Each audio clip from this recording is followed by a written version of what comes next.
Welcome to the Mildura Weekly, and joining me today is Chairman of the Victorian Rail Freight Alliance, Councillor Glenn Milne. Glenn, welcome to the studio. Morning, John. Glenn, last week the Rail Freight Alliance announced setting up a fighting fund, Save Our Tracks, to ensure that the Basin project is completed. Yeah, that's correct. And what we're looking at is to have all the councils contribute a little bit extra, because we are on a limited funding basis with the Rail Freight Alliance.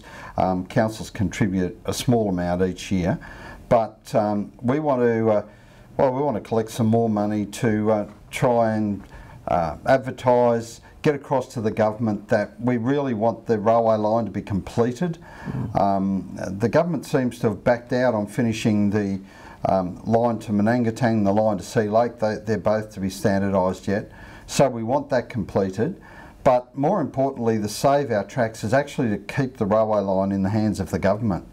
It was previously put into the hands, of private enterprise in the Kennett years, and that really didn't work out at all. We ended up with a very rundown rail system, which, to the credit of this government and the previous government, the coalition government before that, who actually funded or put into the forward estimates the money to do the Murray Basin project, and then the Labor Party actually continued with that, which we're extremely happy about. But to see it now not complete, poorly carried out in the first place, and now looking at handing it over to private enterprise again, we're not happy about that at all.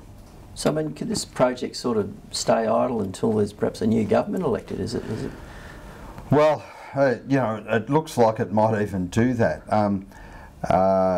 Although there is money to do the duplication of the track between Maryborough and Ballarat, or Denali and Ballarat, and that's to make sure the passenger trains can still run, because they run on broad gauge.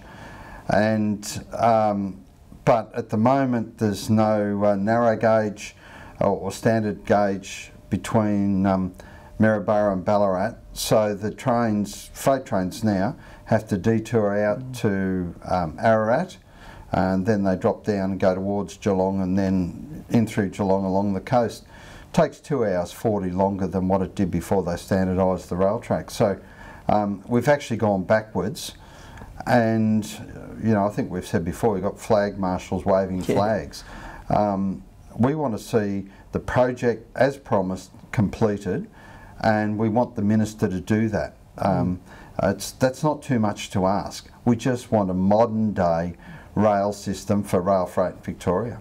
And what's been the reaction of other municipalities? You mentioned some councils to the stalling of this project. Are you sort of gathering together as a group to lobby the government? Yeah, look, I haven't got the latest update, but we've already had a number of councils commit to put in, you know, it's only an extra $1,000, but if you can get, well, we've got 27 councils, if we can get another 27,000, that'll allow us to pay for advertising, it'll allow us to pay for some staff to actually do the work and start lobbying the government a lot harder, because we're serious about this project. We want it finished, and we want the government to keep the rail tracks in their control. It's in the best interest to have major infrastructure in the hands of the government. Because I think we thought we were heading towards a 24-hour turnaround with our rail freight out of Mildura, but that seems to be in the distance. Yeah, absolutely. And look, locally you've got people calling for a passenger train. Well, there's no hope of that at the moment. And if they hand the lines over to the ARTC, as is being contemplated, then that would just about wipe out your passenger train altogether, because they're a freight company and they concentrate on you know, lines being open for freight.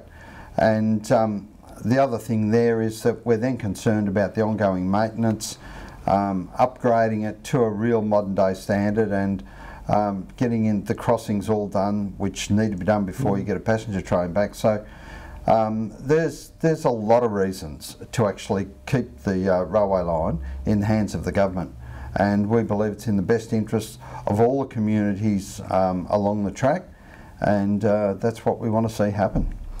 Well, we'll look forward to you keeping us updated on all these matters, and thank you again for joining us today. Yeah, thanks, John. We're not going to give up, so we're in for a long haul here. Excellent. And you can see more news at milduraweekly.com.au.